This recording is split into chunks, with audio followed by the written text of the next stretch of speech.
সবাইকে স্বাগতম জানিয়ে শুরু করলাম আরো একটি নতুন ভিডিও। বন্ধুরা, আজকের ভিডিও মূলত শরীয়তপুর জেলার নড়িয়া উপজেলার কার্তিকপুর গ্রামে অবস্থিত জমিদার বাড়ির সৌন্দর্য নিয়ে।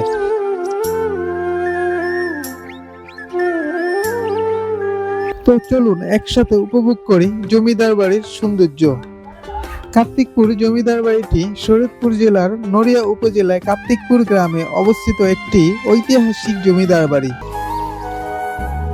যা স্থানীয়দের কাছে চৌধুরী বাড়ি নামেও বেশ পরিচিত। আনুমানিক 200 বছর পূর্বে এই জমিদারির সূচনা হয় বলে ধারণা করা হয়।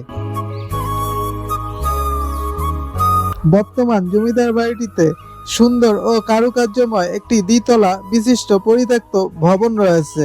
এছাড়াও পাশেই রয়েছে একটি শান বাঁধানো পুকুর ঘাট।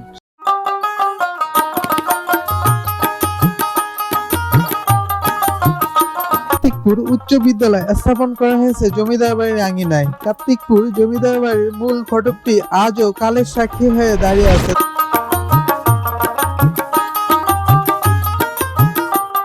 তবে কোনো লেখা এখন আর বোঝার উপায় নেই। 200 বছরের পুরনো দুইতলা বিশিষ্ট দুইতলা বাড়িটি দেখেই যে কারো প্রাণ জুড়াবে।